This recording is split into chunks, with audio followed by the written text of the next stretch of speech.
저는 어렸을 때부터 뭐든지 굉장히 열심히 했어요. 제가 무슨 금수저 집안에서 태어나지도 않았고, 저는 지금 제 책에서 끌어당김의 법칙이나 이런 걸 이야기하진 않아요. 저는 오히려 거기에 그게 잘못됐다, 알려진 게 잘못됐다라고 생각을 하고 있고요. 그때는 굉장히 두려웠어요. 처음에는 딱 그 얘기를 들었을 때 죽음이 딱 생각나고, 내가 이미 모든 것을 가지고 내가 우주만큼 큰 존재고 내 안에 모든 것이 있기 때문에 내가 이 삶을 살면서 해야 되는 거는. 오늘은 아주 특별한 분을 모셨습니다. 남들은 하나도 이루기 힘든 것을 무려 4개씩이나 하신 분인데요. 아시아나항공과 영국항공에서 승무원으로 커리어를 시작하시고 영국에서 MBA와 로스쿨을 거쳐 변호사, 회계사, 세무사 자격을 취득하신 후에 지금은 로펌 파트너로 계신 윤유리 작가님을 모셨습니다.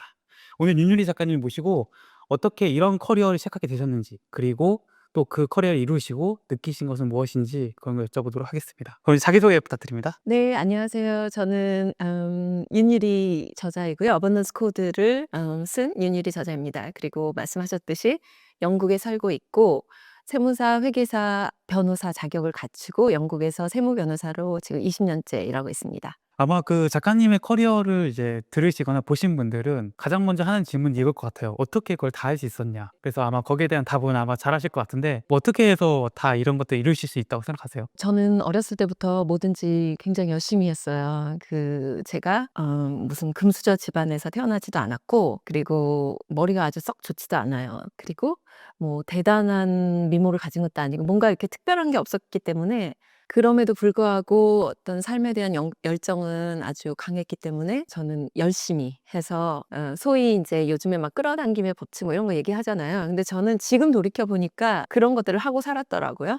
그래서 제가 원하는 것들은 정말 다 이루면서 살았던 것 같아요. 그러면은 이제 작가님께서는 많은 사람들이 이제 끌어당김의 법칙이라든지 시크릿 같은 책들을 보고 나도 저렇게 해서 뭐 부자가 되어야지, 내가 원하는 것들을 이뤄야지라고 하는데 사실 대부분이 그렇게 안 되거든요.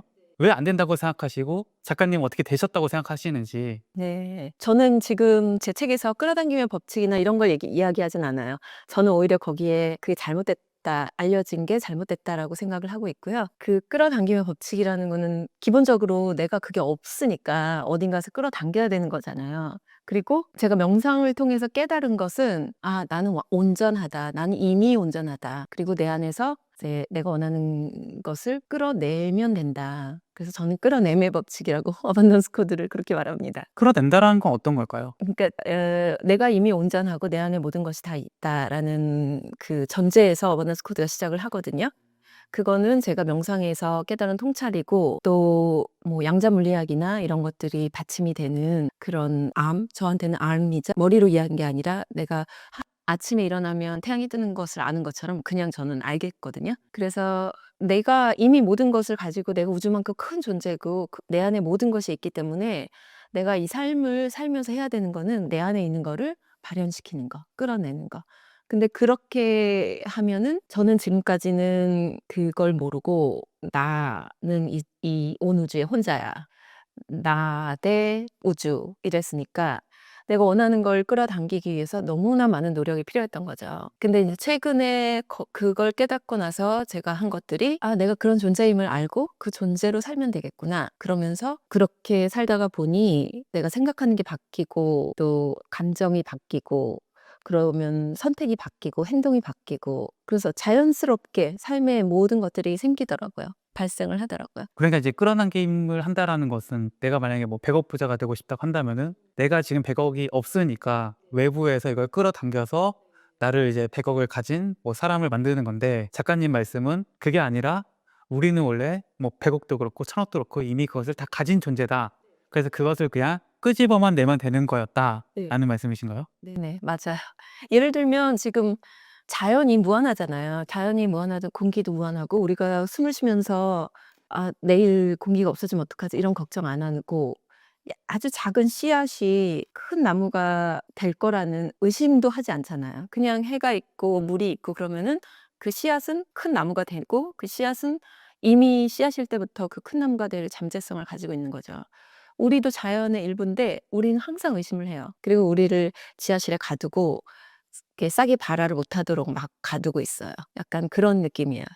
근데 그 작가님께서 말씀하신 그 부분이 이제 작가님처럼 이제 내가 원하는 것들을 이제 이뤄오신 분들은 그 말이 뭐다라는 게 딱 와닿을 것 같은데 정말 현실이 어려우신 분도 있잖아. 뭐 자기계발서도 많이 읽고 해봤는데 안 됐고 그래서 이제 또 이런 영상도 봤는데 작가님이 하신 말씀이 뭐 듣기엔 그럴듯해. 그리고 뭐 그럴 것도 같아. 이런 느낌은 받지만 이게 그렇다고 뭐 이게 진짜 내가 현실은 당장 뭐 저녁 사 먹을 돈도 없는데 내가 100억을 가진 존재란 말이야? 이렇게 생각할 수 있잖아요. 그런 분들에게 좀 어떤 말을 좀 해주고 싶으세요? 지금 예시가 뭐 100억 이라고 하니까 제가 말씀을 드리는데 저는 좀 더 그 100억, 1000억 뭐 그런 어떤 목표, 뭐 자동차 뭐 이런 거를 좀 벗어나서 왜 그걸 갖고 싶는지를 생각을 깊이 해 봐야 될 것 같아요. 결국에는 100억을 벌어서 뭘 하고 싶은 건지, 결국에는 뭐 사람에 따라 다르겠지만 결국에는 파고 들어가면 내가 그 100억을 가졌을 때 그 풍요로운 느낌, 그리고 내 가족을 위해서 해줄 수 있는 어떤 사랑, 결국에는 그런 관대함, 이런 느낌을 위해서 내가 그 물질을 원하는 거거든요. 모든 사람이 저는 그렇다라고 생각을 해요. 그 물질 자체가 아니라. 그러니까 좀 한 발짝 더 가서 그 내가 원하는 게 뭔지, 왜 이걸 원하는지를 먼저 보고 그다음에 어떤 목표를 세워야지. 뭐 저 같은 경우는 변호사가 돼서 변호사 돼 보고 회계사가 되고 다 됐는데 또 그러면 파트너가 돼야죠. 막 그렇게 하다가 보니까 끝도 없더라고요, 그런 목표는. 근데 왜 내가 파트너가 되고 싶은지를 생각하면 뭔가 그런 길이 조금 더 보이지 않을까 생각이 들죠. 조금 모호하긴 하죠. 아니 그 뭐 작가님의 커리어로 좀 빗대어서 얘기를 해보면은 파트너도 좋고 뭐 승무원도 좋은데 일단은 사람들이 되고 싶은 거잖아요. 뭐 일단은 뭐 파트너 변호사가 되면은 연봉도 높고 사람들이 보는 시선도 달라지고 이러니까 나는 일단 뭐 변호사 시작했으니까 그냥 어차피 뭐 한번 가는 거 끝까지 가봐야지 이런 생각을 할 수도 있고 또 돈 많이 벌고 싶어. 그러니까 이렇게 생각할 수도 있는 거잖아요. 근데 작가님께서는 그거에 대한 더 본질적인 이유가 있어야 한다는 말씀이신 거고 그 이유를 뭔가 알고 그것들을 추구하는 것과 모르고 추구하는 건 좀 차이가 있는 건가요? 그렇죠. 그 이유를 알고 추구를 하면 깊이 들어가면 저는 결론적으로 인간은 어떤 그 근본적으로 뭐 사랑이라든지 좀 높은 가치를 추구한다라고 생각을 해요. 그래서 이 변호사가 되고 파트너가 되고 이런 것들이 어떤 과정이 되는 거지, 내가 그 가치를 추구하기 위한 과정이 되는 거지 목표가 되진 않거든요. 그게 목표가 돼 버리면은 저 변호사 뭐 파트너이지만 저보다 큰 로펌의 파트너도 있고 또 저보다 연봉 많은 파트너들도 많고 저는 죽을 때까지 끝이 없고 죽을 때까지 그걸 갈구하다가 너무 아무것도 가져가지 못하는데 너무 허무하게 죽을 것 같더라고요. 그래서 좀 '가치를 봤으면 좋겠다, 내가 추구하는.' 그럼 그 모든 커리어를 다 이루시고 작가님께서 느끼신 것은 무엇이었나요? 이게 뭐 '아 나 이제 성공했다.'라든지 아니면 '내가 이제 정말 다 했구나. 살면서 하고 싶은 거 다 했구나.' 이런 느낌이었나요? 아니면은 뭐 정반대로 '아직도 내가 부족하다.' 어떤 느낌을 받으셨어요? 다 이루시고? 굉장히 아이러니하게도 항상 불안하고 공허했어요. 그 매일 아침에 이런 눈을 뜨면 불안했어요. 그리고 바쁘지 않을 때는 가슴이 뻥 뚫린 것처럼 공허하더라고요. 그리고 또 그 제가 꿈꾸던 그 위치에 왔는데 제가 다 이루었다는 생각도 또 안 들더라고요. 계속 끊임없이 아까도 얘기했지만 끊임없이 저보다 더 좋은 사람, 멋진 사람들이 보이니까. 그래서 그게 굉장히 아이러니했고 그때부터 제가 명상 뭐 나를 들여다보기 시작을 했죠. 그럼 그 불안이 무엇이었냐를 여쭤보고 싶은데 이제 남들이 보기엔 완벽한 삶인 거잖아요. 더할 나위 없고 뭐 부족함도 없고. 근데 거기서 오는 불안이라는 것은 지금 내가 누리고 있는 것들을 잃어버릴까에 대한 불안인가? 어떤 불안인가요? 돌이켜 보니 제가 왜 불안한가 그때 그래서 많이 좀 들여다봤거든요. 들여다보니까 저는 제 안에 제가 없더라고요. 그러니까 제 안에 저는 가출을 해서 없고 이미 이 가출한 것도 저는 모르고 있었고 오랫동안. 그리고 저는 외부에 의해서 통제를 받고 있어요. 그래서 외부 환경이 좀 어렵고 힘들고 스트레스 받는 상황이다 그러면은 저도 하염없이 흔들리고 또 뭐 휴가를 간다든지 이래서 쪼끔 괜찮다 그러면 '아 나 행복해.' 이런 생각이 들고 완전히 그러니까 안에 내부가 텅 비어 있으니까 불안했던 거죠. 그랬던 것 같아요. 내가 없다라는 게 이제 뭐 내가 정말 중심이 있고 딱 단단하게 있다면은 주변의 환경이 조금 어렵거나 뭐 좋더라도 감정 기복 없이 내 감정 상태를 그냥 좋은 상태로 유지할 수 있을 텐데 그게 아니라 외부에서 조금 뭐 누가 뭐 스트레스를 준다든지 아니면 환경이 좀 안 좋아진다 이러면은 확 불안하고 불행해지고 또 뭐 좀 뭐 일이 잘 되다 싶으면은 너무 또 들뜨고 뭐 이런 상태였다는 말씀이신 거죠? 네, 그렇죠. 그럼 이제 그런 상태에서 명상을 만나신 건가요? 네, 그런 상태에서 이제 '아 그러면은 집 나간 나를 찾아와야 되겠다.' 그렇게 생각을 하고 보니 저한테 제일 그 과정을 가능하게 했던 게 명상이었어요. 결국에는 나를 찾는 여정은 내 안에 들어가는 거 밖에 없거든요. 밖에서는 나를 찾을 수가 없잖아요. 그래서 명상이 그것을 가능하게 하는 가장 좋은 도구였다라는 걸 말씀을 드리고 싶어요. 저도 이제 뭐 자기계발서를 좋아하기도 하고 이제 성공하신 분들의 책들을 많이 읽는데 이제 거기서 이제 빠짐없이 나오는 것 중 하나가 명상이더라고요. 뭐 그러면서 이제 사실 저는 이제 명상을 잘 하진 않고 즐기지도 않아 가지고 '대체 명상이 무슨 도움이 된다.'라는 거다. 뭐 '가만히 앉아서 뭐 눈 감고 생각을 하라는 건가? 조용히 뭐 공간에 나만의 시간을 가지라는 건가?' 이러면서 이게 과연 뭔가 내 삶에 어떤 변화를 줄 수 있고 어떤 영향을 미치는지에 대해서 아직은 저는 확 느끼지 못했고 와닿지 못했어요. 작가님께서는 그 명상이 작가님의 삶을 어떻게 바꿨고 명상 이전과 이후의 삶에 뭔가 변화가 있나요? 아유, 많죠. 그래서 제가 어버너스 코드 책을 써서 그걸 공유하고 싶었던 거고요.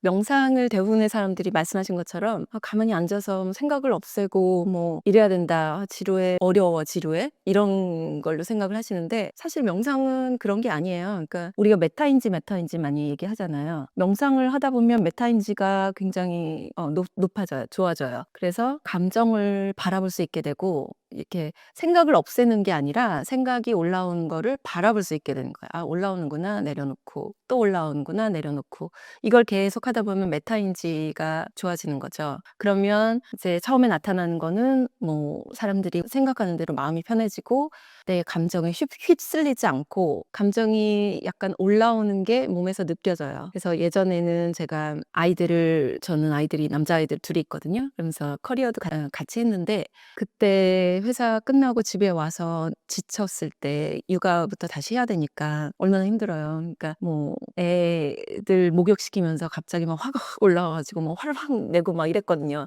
화에 휩싸여서. 근데 지금은 '아 화가 올라오는구나.' 그러면서 한 발짝 딱 물러나서 보게 돼요. 그러면 내가 그때부터는 화를 안 내는 선택을 할 수가 있죠. 그리고 화나 뭐 그런 부정적인 감정이 자주 안 올라와요. 그게 이제 제가 하는 방법은 굉장히 저를 존재 자체를 아주 넓게 크게 우주만큼 크게 넓히는 명상이거든요. 나중에 인제 소개하는 우주 명상이라고. 그렇게 내가 그렇게 큰데 이런 문제들은 너무 작은 거죠. 그러니까 화가 안 올라와요. 그래서 그런 면이 하나가 있고 인간 개인적으로는. 그리고 저는 명상을 업무 효율을 높이는 데 또 많이 써요.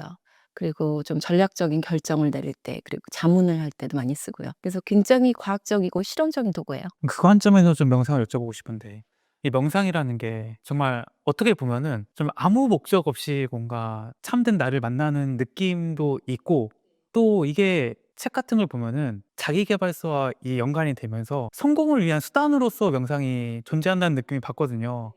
작가님의 관점에 봤을 때 이 명상이라는 게 내가 뭐 더 큰 성공을 하기 위해서 필요한 수단인 건지 아니면 명상 그 자체가 목적이 돼서 내 삶을 뭔가 풍요롭게 하고 행복하게 만들어 주는 것인지 어떻게 보세요? 명상은 그냥 삶의 태도라고 보고요.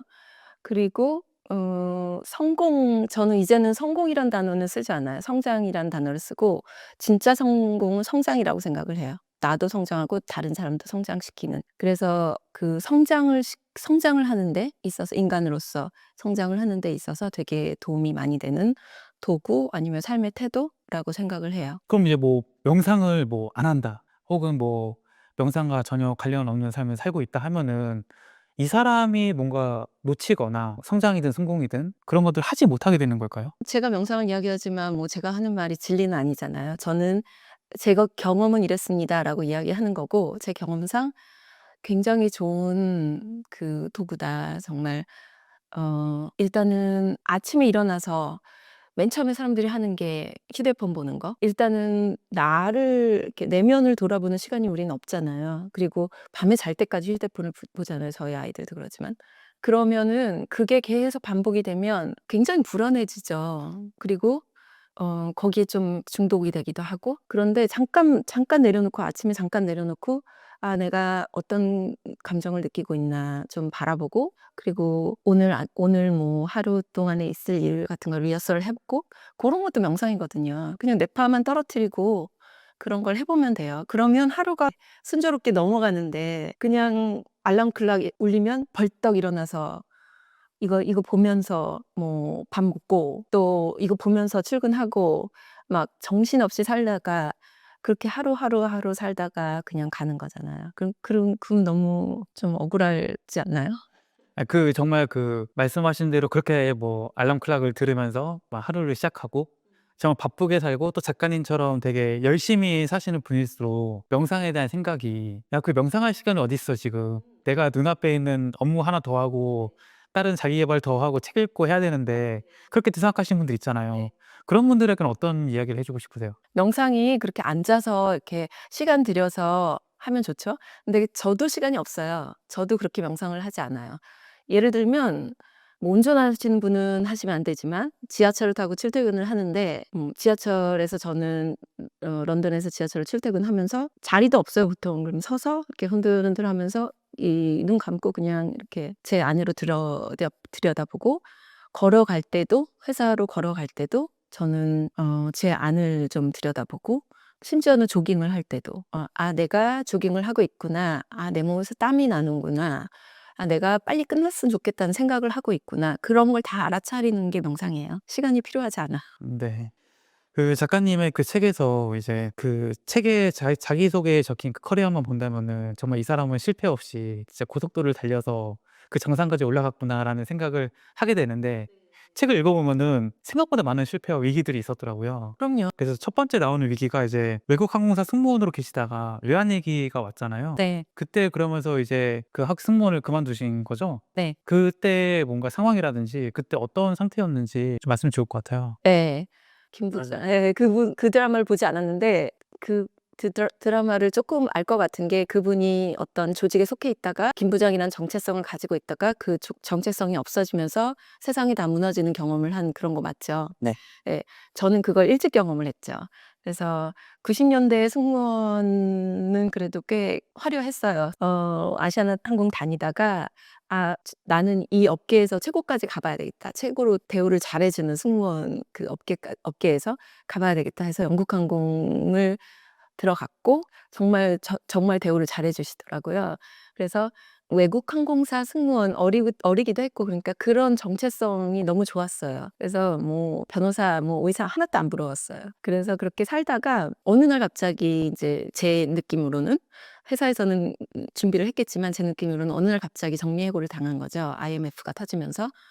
그러니까 정체성이 딱 사라져 버리니까 제가 없어져 버리더라고요. 아침에 눈도 뜨기 싫고 뭘 해야 될지 모르겠고 굉장히 공허했어요. 그래서 그때 제가 결심을 한 게 '아 인제는 내가 뭘 하든 앞으로 내가 뭘 하든 회사가 없어지거나 아니면 내 직업이 없어져서 내가 없어지는 경험은 절대 하지 않을 거야.' 이렇게 결정을 했죠. 그리고 유학을 가기로 결심을 했습니다. 내가 없어지지 않는 그런 방법들은 다양하게 있을 텐데 왜 유학이셨어요? 20 대에는 다 승무원만 했으니까 '승무원으로 다시 인제 시작을 한다.'라는 생각도 쪼끔은 있었지만 뭔가 완전히 새로운 거를 해 보고 싶고 그리고 왠지 모르게 뭔가 제 내면에서 '세상이 이렇게 넓은데 내가 약간 이렇게 좁은 데서 어 경쟁하고 살고 싶지 않다.' 이런 직관 같은 게 있었어요. 그리고 제가 영국을 다녀 봤었기 때문에 영국을 좋아하기도 했고 '어차피 새로 시작하는 거 아예 다른 데서 큰 데서 시작하자.' 뭐 이런 거.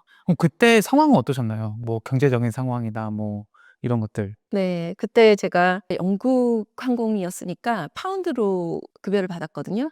그래서 급여를 받을 때는 막 환율이 두세 배씩 막 오르니까 급여도 막 두세 배씩 오른 걸 받았죠. 그리고 그 당시에 은행에 이렇게 단기로 맡겨두면 막 17% 18% 그렇게 이율이 높았어요. 그래서 고거를 모아서 제가 모은 전 재산을 가지고 저는 유학을 한 거죠. 네. 그럼 그렇게 해서 뭐 유학 생활은 평탄하셨나요? 아니요. 아니요. 아주 제가 유학을 처음에 가서 물론 통장에 돈이 있지만 또 IMF니까 또 그 돈 금방금방 쓰잖아요. 학비 딱 하고 1년 학비 딱 할 정도? 그리고 뭐 좀 1년 정도 살 정도 그 정도밖에 안 됐기 때문에 너무너무 불안했어요. 너무 불안해서 제가 '아 내가 여기서 정말 살아남을 수 있을까?' 그거를 실험을 해 보기 위해서 지나가다가 그 한국 음식점에 들어가 가지고 "웨이트리스 필요하지 않냐?" 그랬더니 인제 "당장 해라." 그래서 좀 하다가 몇 달 하다가 '아 그 이 되는구나.' 싶어서 인제 '아 그럼 영국 사람이 하는 데를 가 봐야 되겠다.' 그래서 인제 영국에 되게 오래된 펍이 있어요. 그 사빌로라고 맞춤 정장 맞추는 그 거리가 있어요. 거기에 런던에서 아마 제일 오래된 펍일 거예요. 거기를 그냥 무조건 들어갔어요. 그래서 "혹시 웨이트리스 필요하지 않냐?" 그랬더니 또 거기도 뭐 당장 오라 그래서 거기서 해 보고 제가 '아 내가 진짜 바닥까지 떨어져도 살아남겠구나.' 그걸 느꼈죠.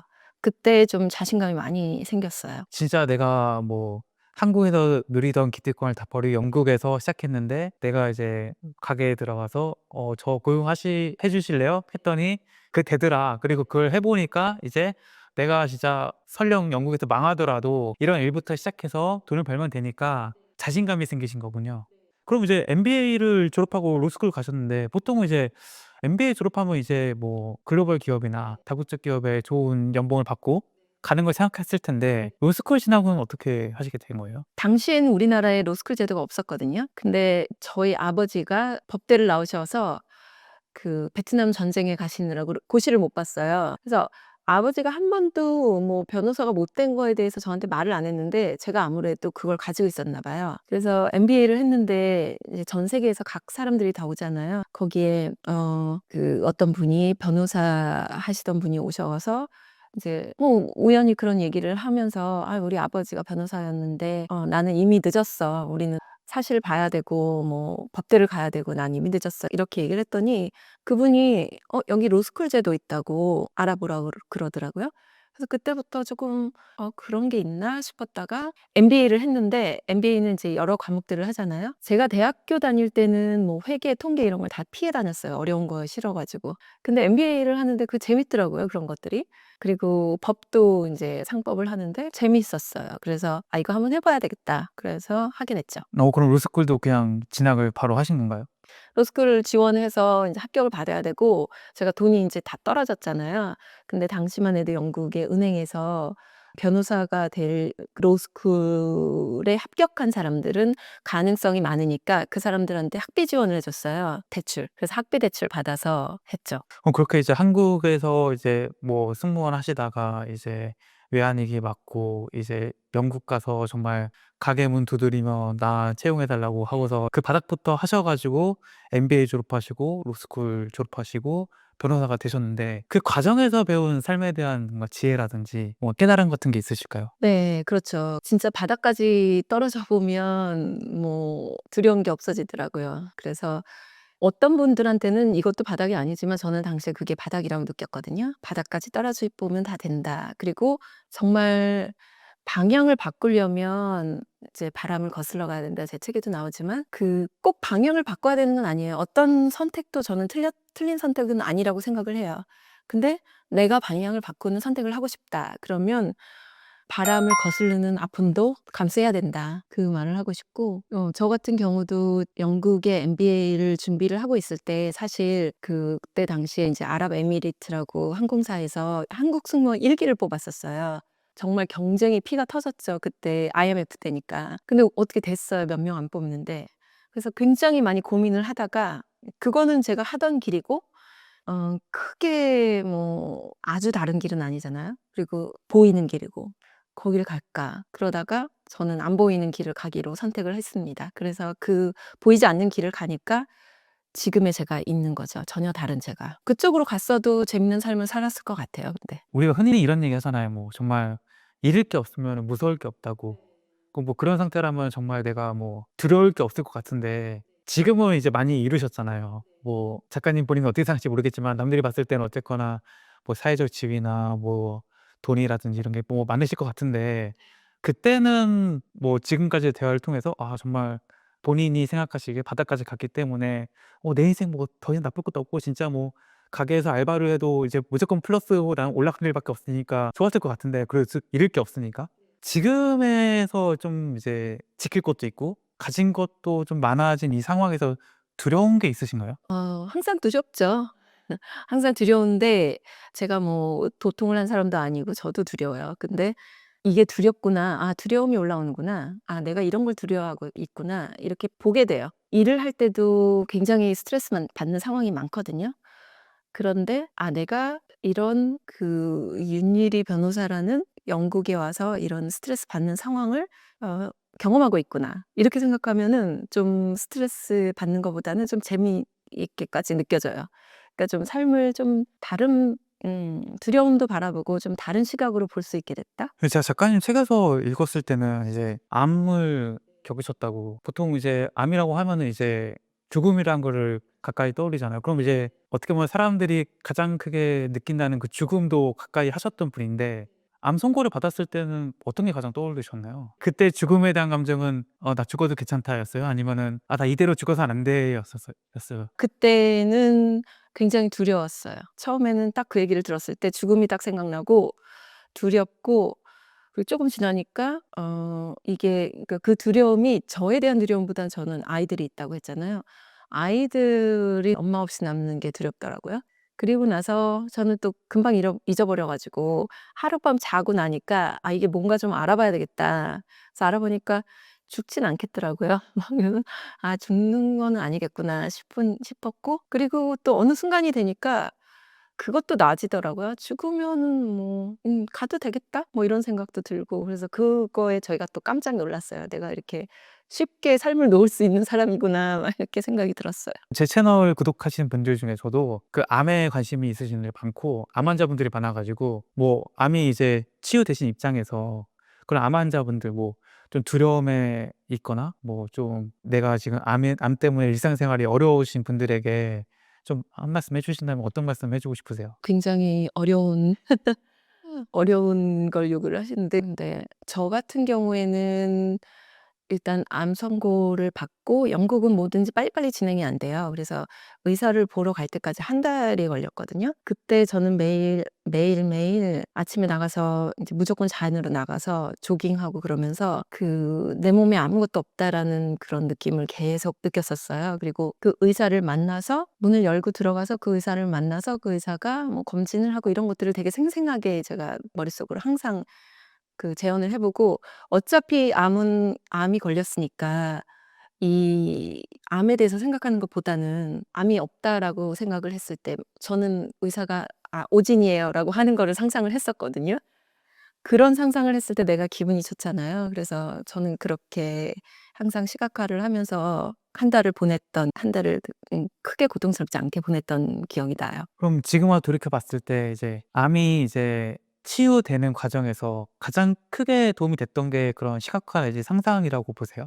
명상. 맹서. 네. 명상 속에서 시각화하고 뭐 하는 거죠. 그래서 명상을 해서 뇌파를 떨어뜨리고 그 상황에서 '내 몸에 아무것도 없다.'라는 그런 생각을 하고 저 같은 경우는 이제 어떤 우주에서 치유의 빛이 내 몸으로 들어와서 그 스프레이처럼 이렇게 퍼져 가지고 제 몸 치유하는 것 같은 그런 느낌을 항상 느끼고 그랬거든요. 그래서 그런지 수술하고도 뭐 벌떡 일어났고 그리고 나서는 훨씬 더 건강해졌어요. 그 작가님의 책에서 제가 여쭤보고 싶었던 게 인생은 문제 해결 게임이 아니라 존재 확장 게임이라고 표현을 해 주셨어요. 이제 보통 많은 사람들은 이제 하루에도 수많은 문제들이 생기고 이걸 또 해결하면서 살아가는 게 삶이라고 생각하시는 분들이 많거든요. 근데 이제 이런 거가 아니라 "존재 확장 게임이다."라는 표현은 제가 이제 작가님 책을 처음 봤는데 이 존재 확장 게임이란 건 어떤 의미인가요? 문제가 있는데 나는 똑같은 사람이면 또 똑같은 형태는 아니라도 비슷한 게 계속 생기거든요. 그러면은 나는 그 문제만 해결하다가 내 삶을 다 쓰게 되죠. 근데 내가 그 문제보다 훨씬 큰 존재가 되어 버리면 문제는 해결할 필요 없이 그냥 사라지거든요. 그래서 나는 존재 확장 게임 내가 존재가 커지면 또 더 큰 문제가 와요. 그럼 더 키우면 되죠. 더 키우면 되고.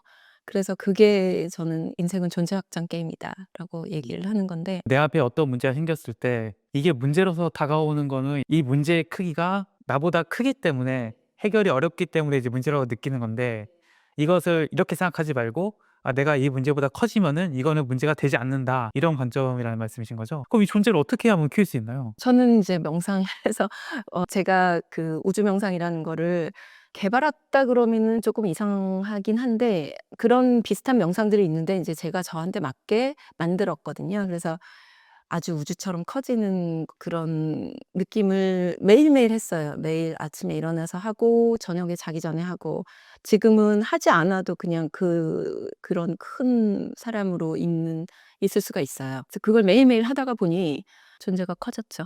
뭐 우주명상 잠깐 말씀하시니까 이제 우주명상이 뭔지 한번 여쭤보고 싶어요. 네. 우주명상이란 거는 뭐 어떻게 하는 건가요? 뭔가요? 우주 명상 책으로도 좀 써 놓긴 했는데 책으로 이렇게 봐서는 잘 모르죠. 그래서 일단은 뭐 명상할 때처럼 자세를 너무 꼿꼿하게 하지는 않으셔도 되지만 일단 자세를 잡고 앉아 가지고 눈 감고 명상할 때처럼 들어가는 거죠. 호흡하고 그렇게 들어가는데 저는 도입을 이제 호흡을 하면서 지구에 있는 뭐 사랑의 에너지를 내 몸을 통해서 우주로 보내고 우주에서 또 뭐 감사 에너지를 보내고 이걸 반복을 하면서 내 몸을 통과해서 지구와 우주의 사랑과 감사 에너지가 통과하는 느낌. 그리고 그걸 내 몸에서부터 확장을 해요. 그러니까 내 세포까지 다 햇살처럼 확장하고 그게 차고 넘친다 이런 느낌이 들 땐 방까지 다 확장하고 방에서 뭐 도시, 나라, 뭐 지구, 우주까지 확 확장을 해버리거든요. 그리고 나서 이제 제가 그러면 내가 이렇게 큰 존재구나. 내 안에 모든 게 있구나. 그런 느낌이 들어요. 그러면 그 안에서 내 안에 모든 게 있는데 내가 원하는 건 다 할 수 있잖아요. 그래서 내가 원하는 거를 이제 실생활을 하는 거죠. 그렇게 했을 때 생기는 어떤 비전이나 목표나 이런 거랑 내가 내 몸이라고 생각했을 때 생기는 비전이나 목표는 차원이 틀린 거죠. 그 이 우주명상을 매일 하시는 건가요? 저는 매일 했어요. 이거 몇 년 동안 하신 거예요? 몇 년은 아니고 한 뭐 몇 달 한 것 같은데. 몇 달 동안 그럼 매일 하시면서 '아 내가 이게 진짜 효과가 있구나.' 내지는 진짜 '와 이걸 해서 내 삶이 달라졌구나.'라고 느꼈던 뭐 포인트나 이런 경험이 있으신가요? 그게 뭐 당장 이렇게 달라지지는 않고 서서히 달라지는 거예요. 처음에는 일단은 명상을 하면 제가 아침마다 불안했다고 했잖아요. 그래서 그 명상을 하고 내 미래 비전을 한번 보고 그 비전을 가진 내가 미래의 내가 오늘을 살려면 뭘 해야 되나 오늘을 한번 이렇게 보고 이렇게 하고 천천히 일어나면 이제 불안이 없으니까 처음에는 그게 좋아서 했죠. 그러다가 보니까 체화가 완전히 돼 버린 거죠. 그래서 뭐 걸어갈 때도 내가 그런 존재로서 내 몸을 바라볼 수 있게 되고 일을 할 때도 그렇게 되고 그렇게 된 것 같아요. 그럼 이제 명상으로 이 우주명상을 이용해서 삶을 창조하고 싶다면은 어떻게 활용하면 좋을까요? 일단은 아까도 잠깐 언급이 됐었는데 "왜 뭐 끌어당김이 안 될까요?" 뭐 이런 말씀하셨잖아요. 끌어당김이 안 되는 이유는 당연히 뭐 다른 분들도 다 하시다시피 내가 의식적으로 '나는 부자야.' 뭐 '나는 100억을 가지고 있어.' 이렇게 얘기를 해도 내가 어릴 때 어떤 경험에 의해서 생긴 신념, 그게 반복되면서 생긴 신념, 그 무의식에 막 깊이 뿌리 박힌 신념은 '나는 부족해. 난 사랑받을 자격이 없어.' 이런 거일 수 있거든요.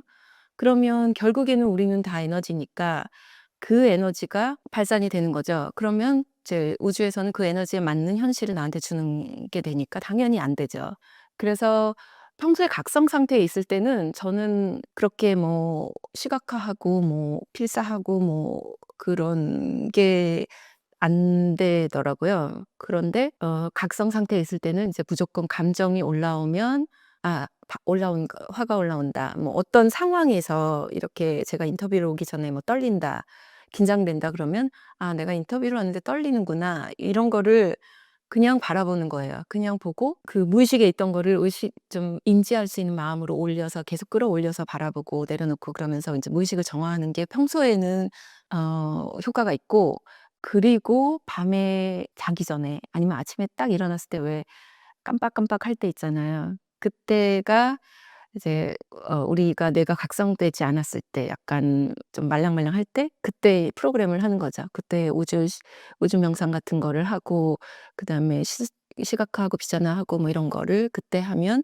천천히 삶이 이제 바뀌고 내 회로가 바뀌어 버리니까 천천히. 그러면 삶이 바뀌게 되겠죠. 그 이제 감정을 바라본다고 표현해 주셨는데 저도 어떤 일 때문에 막 화가 나요. 자기계발서나 명상에 대한 책들을 보면은 그거를 이제 멀리 좀 떨어져서 바라보면은 그 감정이 뭐 작아진다라든지 뭐 감정이 사라진다라든지 뭐 이런 얘기를 보고 들은 게 있으니까 해 보려고 했는데 아니 화가 나네?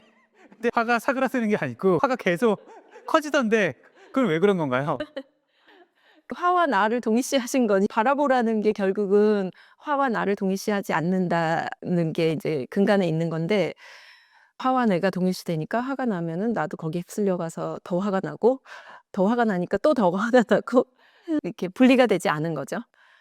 그래서 그것도 그런 것도 훈련이에요. 계속 훈련이 필요해서 저도 아직도 뭐 지금도 제 책상 위에 보면은 앞에 큰 스케치북에다가 "나는 두려움이란 감정을 보고 있다." 이렇게 써 놨어요. 요즘에는 두려움이 많이 올라오더라고요. 그래서 그렇게 해서 쳐다보고 그런 것도 하고. 그 명상의 관점에서 그 삶의 불행을 좀 바라보는 방법에 대해서 여쭤보고 싶은데 뭐 끌어당김의 법칙이라든지 아니면은 뭐 이런 자기 계발이나 뭐 심상화, 시각화를 하시는 분들은 가장 많이 나오는 얘기가 그런 거잖아요. 뭐 작가님의 뭐 사례도 있지만 뭐 암 같은 걸 예로 들을게요.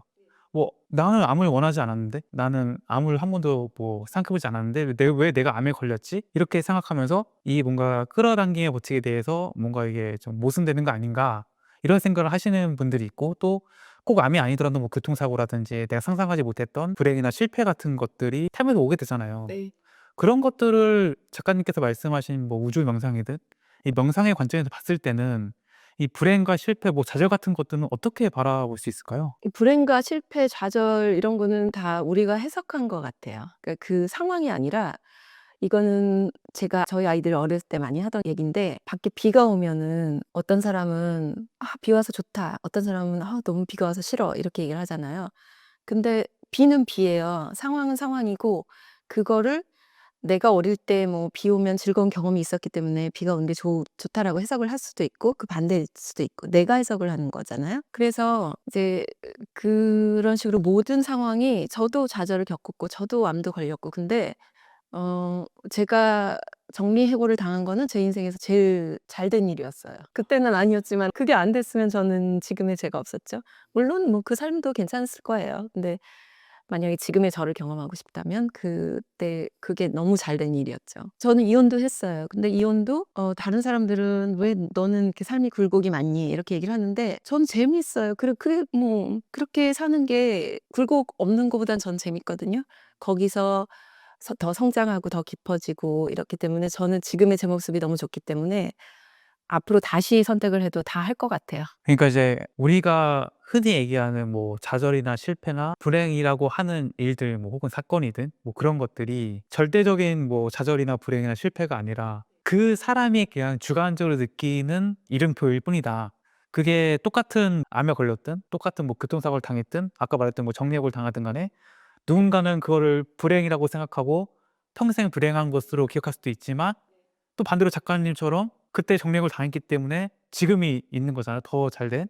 그런 거 봤을 때는 이게 오히려 누군가에게는 똑같은 정리해고라는 사건이지만 행복이 될 수 있다는 말씀이신 거잖아요. 이걸 이제 명상을 하면은 이게 좀 이제 남들이 불행이라고 부르는 것들이 나에게 행복이 될 수 있는 건가요? 일단 명상이 깊어지면 꼭 명상으로만은 아닐 거예요. 근데 저 같은 경우는 명상으로 얻은 통찰은 그 모든 것에 어둠이 있으니까 우리가 빛을 아는 거고 그런 것처럼 모든 양면이 있는데 그 양면이 좋다 나쁘다라고 이름을 붙이는 거는 우리가 이름을 붙이는 거고 사실 그 양면 자체에도 어둠도 빛을 더 밝게 빛나게 하는 그 기능을 하잖아요. 그러니까 모든 게 기능이 있는 것 같아요. 이유가 있고. 그러니까 뭐 지금 이제 로펌에서 파트너 변호사로 계시지만 남들은 이게 다 좋다고 하지만 이게 또 뭐 나중에는 나쁜 일이 될 수도 있는 거고 뭐 알 수는 없다.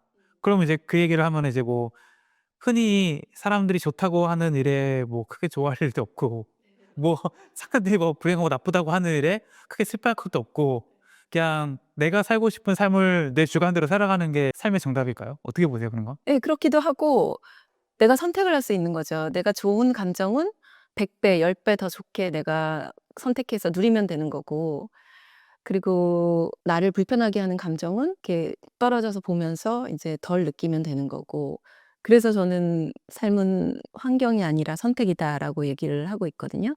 그 부분을 이제 책에서 이제 "나는 환경이 아니라 선택에 의해 만들어진다."라고 표현해 주신 거죠, 그 부분. 네 맞아요. 그 책에서 이제 또 "존재가 다 한다."라는 말씀을 해 주셨어요. 이건 어떤 의미인가요? 그거는 이제 예를 들어 드려야 될 것 같아요. 제가 굉장히 열심히 끌어당기면서 살았다라고 했잖아요. 끌어당김을 모르면서 끌어당기고 살았는데 최근에는 끌어당긴 게 아니라 존재를 그냥 바꿨어요. 예를 들어서 로펌 이번에 새로 파트너로 들어갈 때 저는 로펌을 다니다가 너무 스트레스를 받아서 이제는 로펌 같은 데 안 다닐 거야. 그리고 인제 독립해서 자영업으로 변호사를 하고 있었거든요. 정말 자유롭게 프리랜서를 하고 있었어요. 그리고 다시는 로펌 조직에 안 들어갈 거라고 생각을 하고 있었는데 여기 그 헤드헌터가 연락이 왔어요. 그래서 "이 로펌에서 뭐 이런 일을 해야 되는 파트너를 찾고 있는데 네가 적합한 것 같아."라고 얘기하면서 근데 제가 딱 들었을 때 처음에는 내가 그런 걸 어떻게 해. 난 못해." 그게 있었고 또 하나는 하기 싫어가 있었어요. "그런 거 너무 책임지고 이런 거 싫어. 돈 아무리 많이 줘도 싫어." 막 이런 게 있었거든요. 근데 인제 그게 제 제약이라고 본 거죠. '아 이게 내가 스스로 안 된다라고 하고 있구나. 근데 한번 넘어가 보자. 이걸 안 넘어가면 또 비슷한 게 올 거야, 내 삶에. 그래서 넘어가자.'라고 생각을 하고 인터뷰에 응하겠다고 했어요.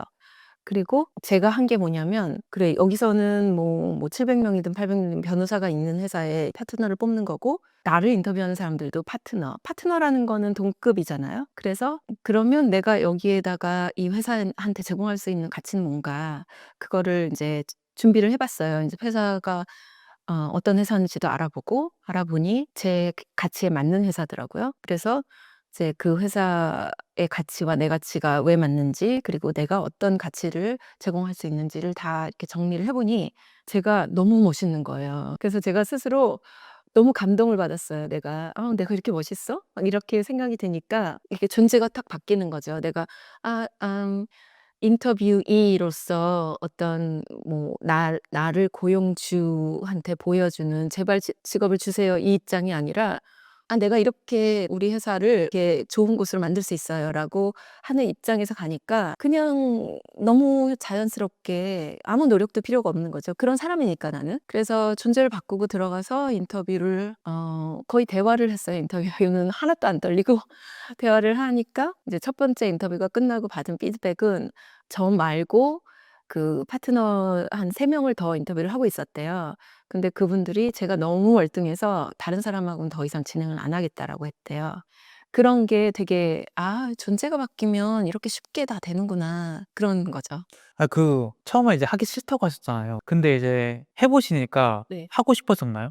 제가 이번에는 다시 그 조직으로 들어가서 좀 강한 책임을 떠맡은 이유는 예전에는 로펌에 들어갈 때 제가 그 변호사가 된 것도 그렇고 로펌에 들어간 것도 그렇고 어떤 외부의 기준에 의해서 따라서 갔어요. 그러니까 로펌도 돈 많이 주는데 연봉 높은데 그리고 뭐 금융가 뭐 이런 데 그런 데를 따라서 갔고 그러니 간이 엄청 일이 힘들으니까 그냥 휩쓸려 가서 뭐 10년, 12년을 일했지만 엄청 힘들게 일을 했죠, 스트레스 받으면서. 이번에는 그걸 알죠.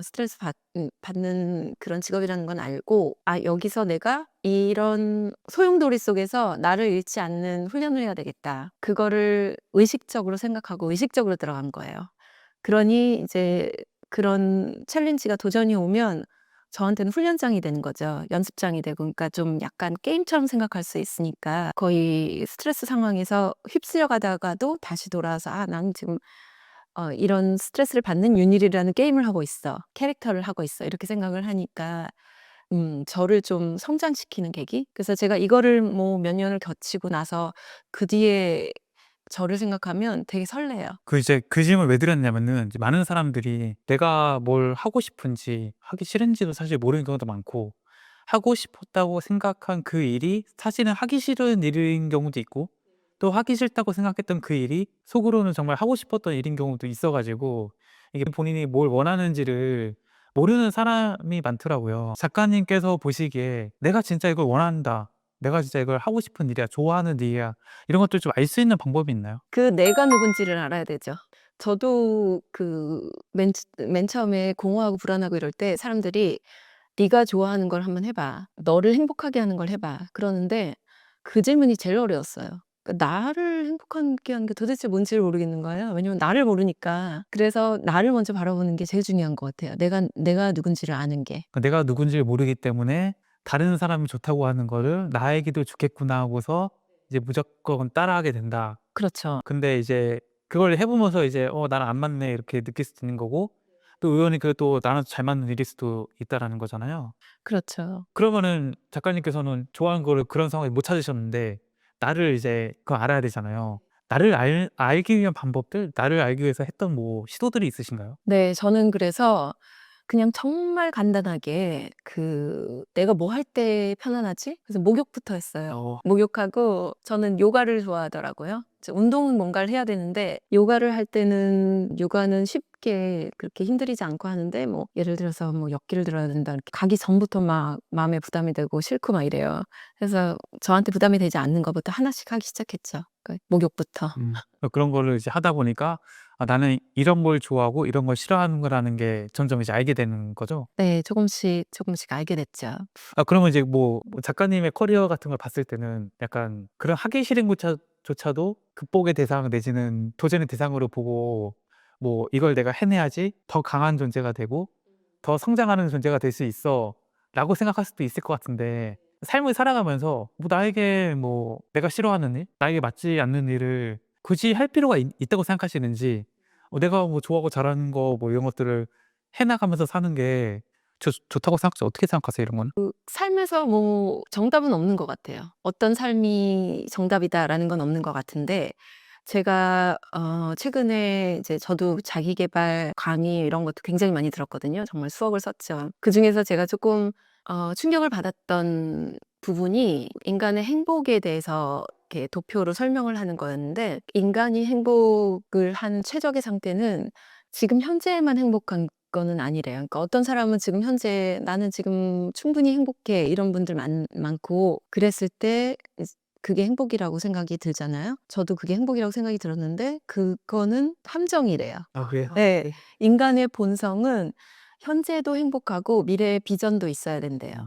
그래서 그게 모두 다 갖추어졌을 때 정말 진정한 행복이 나온다고 하더라고요. 그래서 저도 그걸 보고선 조금 충격을 받았던 기억이 나는데 그렇게 삶을 생각을 할 때도 어떤 비전, 나의 가치와 맞는 비전이 있는 상태에서 현재가 행복한 그런 삶을 추구하면 행복하지 않을까. 그 비전을 세우고 내가 행복하게 살기 위해서는 다시 또 처음으로 돌아가서 내가 누구인지를 아는 게 중요해지는 거잖아요. 그렇죠. 뭐 작가님께서는 '나는 누구인가.'에 대한 답을 찾으셨나요? 저는 찾았죠. 어떤 답을 찾으셨나요? 저는 제가 계속 이야기하는 것처럼 우주처럼 무한하고 또 불교에서 얘기하는 색즉시공, 공즉시생 그 뜻을 저는 좀 알 것 같아요.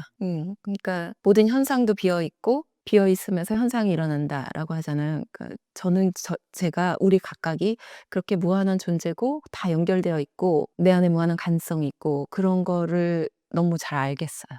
그럼 그렇게 뭐 비어 있고 무한한 공간 속에서 무한한 존재인 내가 이 세상에서 나만의 기준을 세운다는 건 어떤 의미인가요? 내 몸도 그러니까 나는 아닌 거죠. 내 생각도 나는 아닌 거예요. 그리고 내 마음도 나는 아닌데 저는 이 몸이 굉장히 중요하고 몸을 신전이라고 표현을 하거든요. 그러니까 그만큼 중요하고 근데 신전에 신이 없으면 안 되잖아요.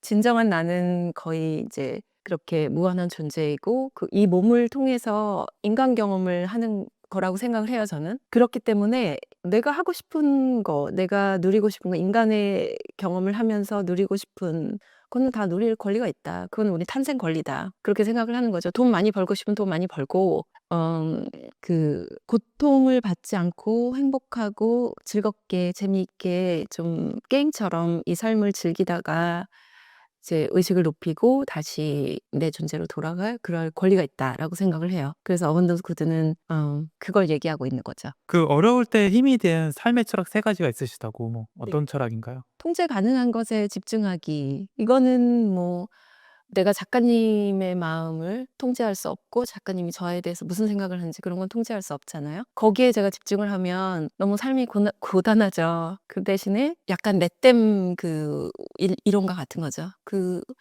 사람은 그 사람대로 생각하기 놔두고 나는 내가 할 걸 하는 내가 통제할 수 있는 거는 내 생각과 내 행동이니까.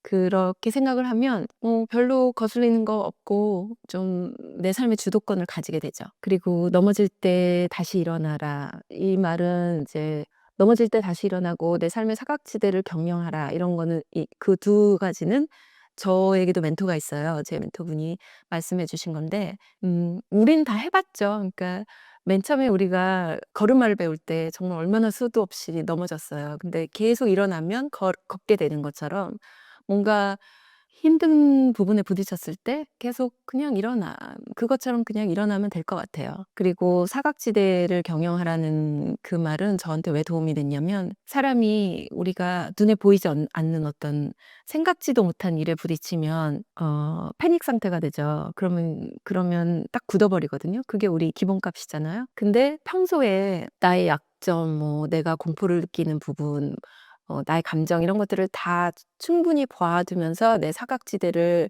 '아 이게 내 사각지대구나.' 그러면서 조금씩 넘어보고 이러면 정말 그런 상황이 왔을 때 그냥 그 대표님 말씀에 의하면 자율주행 그냥 아무 생각 없이 양치질 하듯이 넘어갈 수 있다라는 그 말씀이 저는 되게 힘이 됐어요. 우리가 이제 뭐 무한한 존재로서 이제 어떻게 보면 비어 있는 이 세상에서 나만의 기준을 세워가면서 삶을 살아가는 건데, 그럼 이렇게 살아갔을 때 온전한 나라는 게 있을 거잖아요.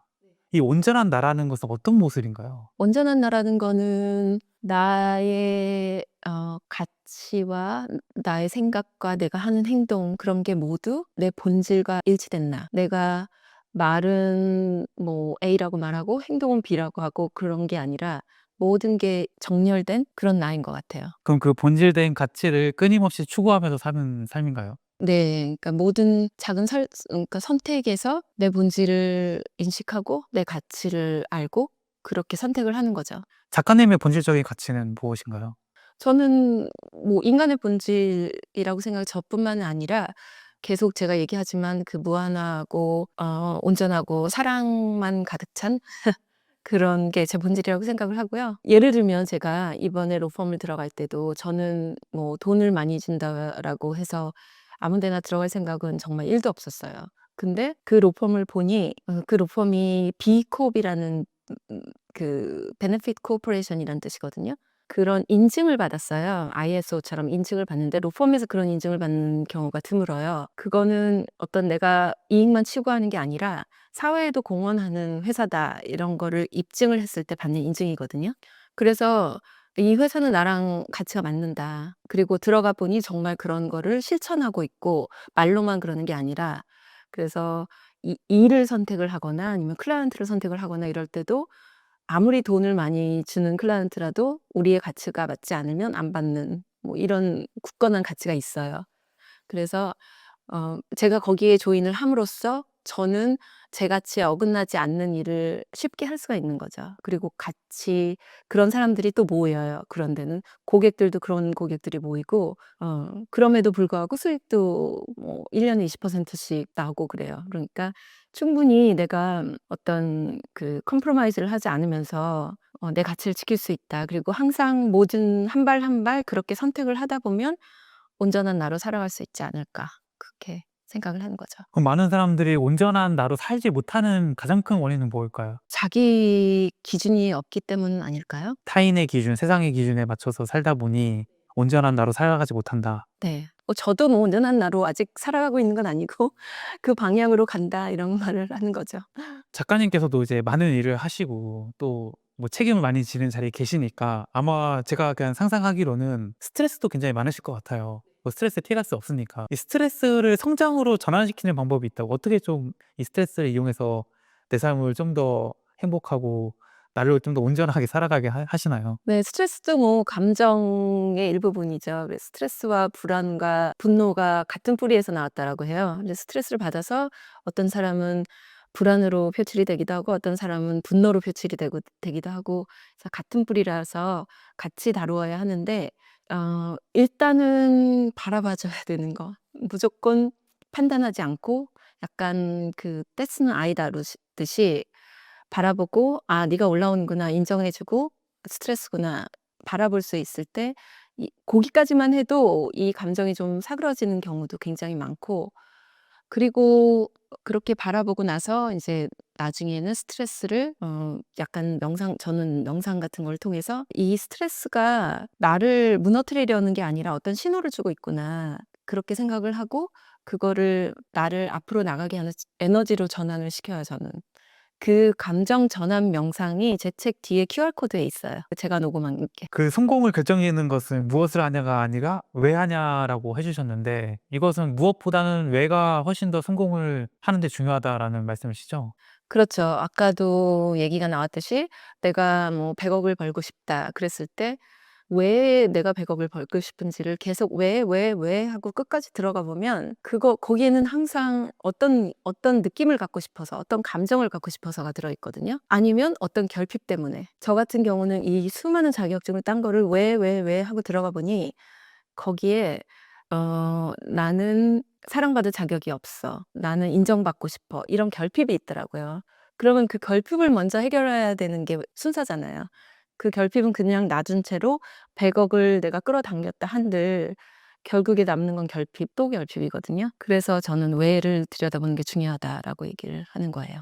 그 결핍을 메꾸려고 사람들은 뭐 100억이든 뭐든 간에 그런 것들을 추구하고 그것이 가지면은 이제 나는 정말 행복하고 결핍이 사라질 걸 생각하는데 그게 아니라는 말씀이시잖아요. 그게 아니죠. 내가 태어난 목적이 아니잖아요. 내가 이 세상에 나온 목적이 저는 그 생각을 많이 해 봤는데 내가 이 세상에 태어난 목적이 변호사에서 뭐 로펌에서 파트너 이건 아닌 것 같다라는 생각이 들고 그거와 마찬가지로 내가 이 세상에 태어난 목적이 분명히 있을 건데 100억, 1000억을 버는 게 내 목적은 아닐 것 같다라는 느낌이 드는 거죠. 그거는 뭐 누군가에게는 100억, 1000억을 버는 것이 목적이 될 수도 있나요? 그런 건 어떻게 보세요?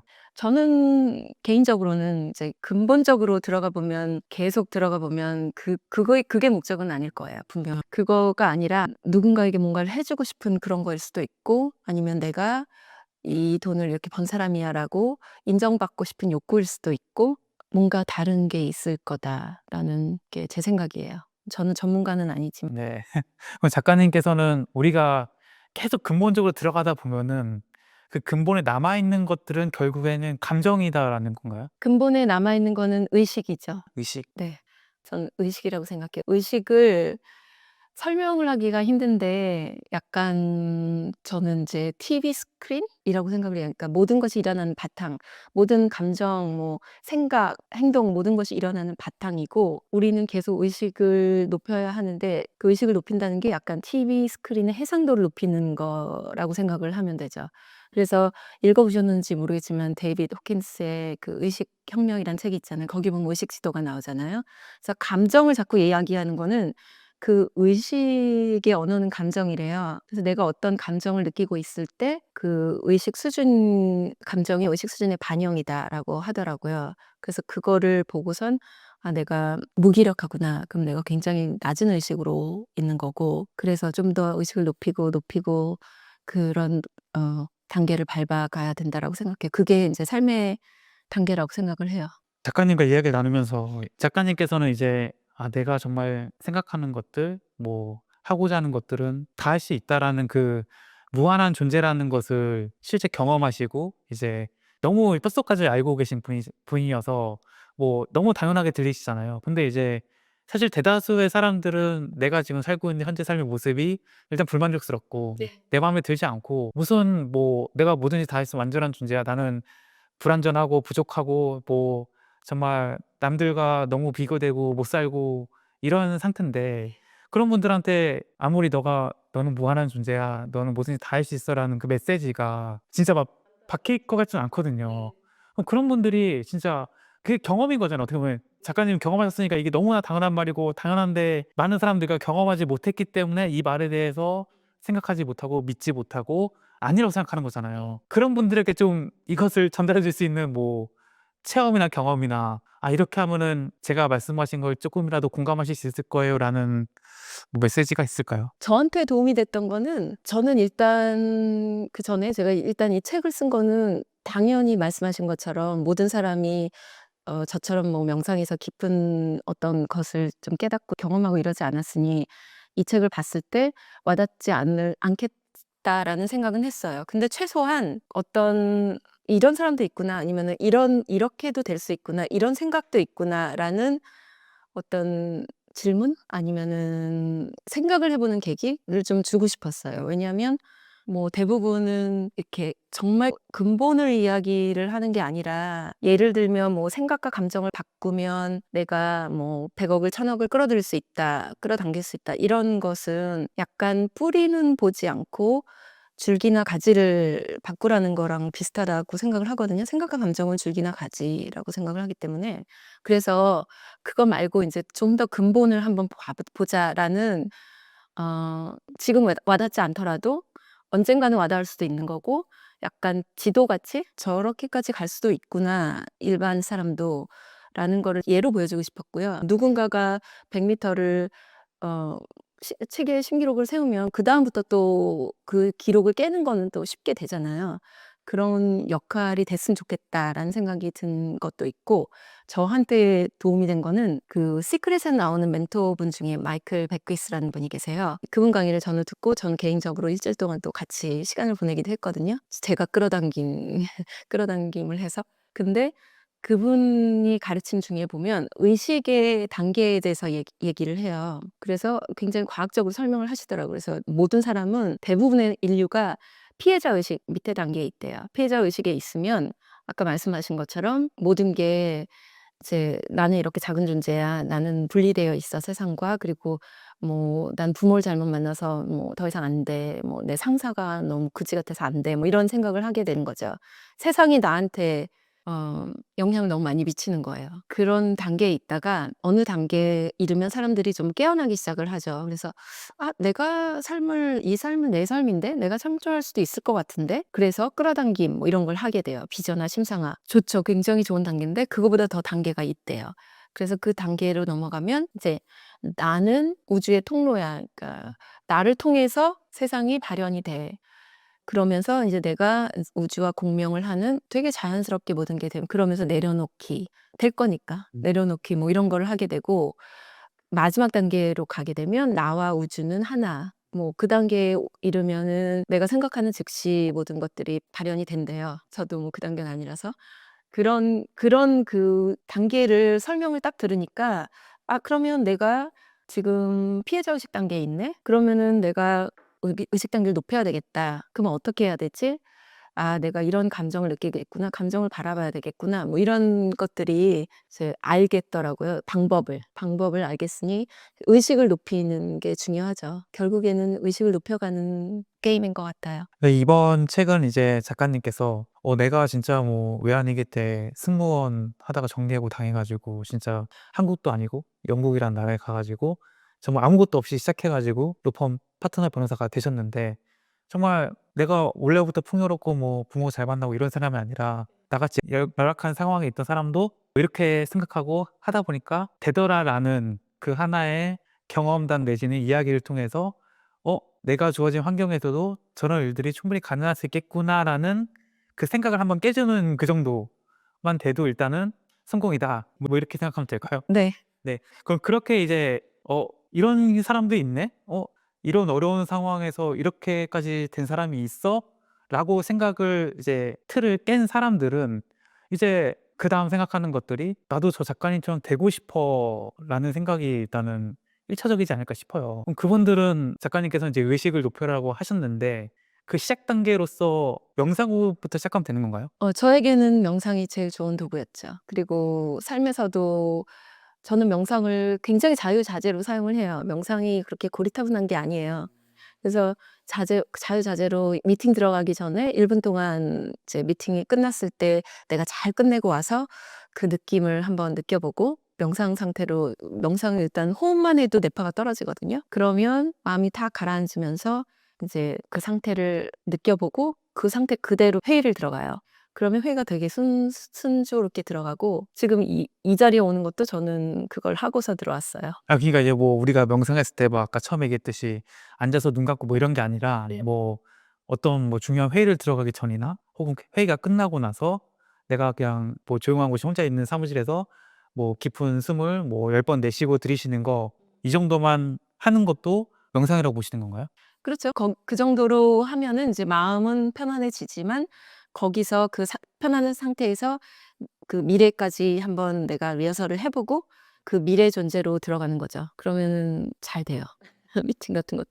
이번에 쓰신 어번더스 코드라는 책에서 꼭 전달하고 싶었던 메시지? 뭐 좀 한 줄로 요약해 주시면 어떤 게 있을까요? 계속 이야기했던 것처럼 우리는 무한한 존재이고 이미 온전하다. 우리가 자연의 일부분이니까 우리도 당연히 어떤 조건만 갖추어지면 햇살, 뭐 비 이런 것만 있으면 우리도 무럭무럭 자라날 그런 가능성을 이미 품고 있다. 우리가 단지 그걸 의심하고 우리가 이렇게 가리고 있는 것뿐이다. 그리고 삶은 그걸 찾아가는 과정이다. 그런 얘기를 드리고 싶어요. 끝으로 이제 구독자분들에게 좀 해주고 싶은 말씀 있으신가요? 구독자들 분들께 하루에 한 번이라도 잠깐 휴대폰 내려놓고 진짜 1분이어도 되거든요. 명상이 시간이 없어서 안 된다라는 거는 조금 어폐가 있고 걸으면서도 된다라고 제가 말씀드렸잖아요. 그러니까 1분이라도 특히 아침에 딱 일어났을 때 휴대폰 보지 않기. 그거부터 한번 실천해 보면 좋을 것 같아요. 휴대폰 보는 대신에 내가 지금 어떤 감정을 느끼고 있지? 그거 한 번만 생각해 보기. 제가 궁금한 게 명상을 하는데 네. 이 명상 초보자의 입장에서는 '내가 이게 잘하고 있는 건가?' 약간 이런 생각이 드실 때 생각이 들거든요. '내가 뭐 좋다고 해서 하긴 하는데 이렇게 하는 게 맞는 건가? 이게 잘하고 있는 건가?' 뭐 이런 것들을 좀 뭐 판단할 수 있는 뭐 기준점 같은 게 있나요? 명상은 결국에는 우리가 태어날 때도 혼자 태어나고 죽을 때 혼자 죽고 나를 찾아가는 것도 혼자 하는 것처럼 명상도 혼자 하는 경험이기 때문에 누구랑 비교하고 그럴 필요도 없고 그럴 수는 없는 거거든요. 근데 좀 잘한다라고 하면은 생각을 없애는 게 아니라 이제 생각이 올라오는 걸 바라볼 수 있으면 오는구나. 아, 그럼 보내자. 파도가 오는 것처럼 아니면 어항 속의 물고기를 보는 것처럼 그것만 해도 정말 잘하는 거예요. 그럼 뭐 제가 뭐 어떤 친구와 싸웠다. 그래서 막 뭐 서운하기도 하고 화가 나기도 한다. 이랬을 때 약간 어항 속의 물고기를 생각하면서 그 친구를 막 떠올리고 하면은 되는 건가요? 그렇게 해서 감정이 인제 순화될 수 있다면 되는 거죠. 알겠습니다. 그래서 오늘은 어번더스 코드의 저자 윤유리 작가님 모시고 이야기 나눠봤습니다. 오늘 좋은 말씀해서 감사합니다. 감사합니다. 네.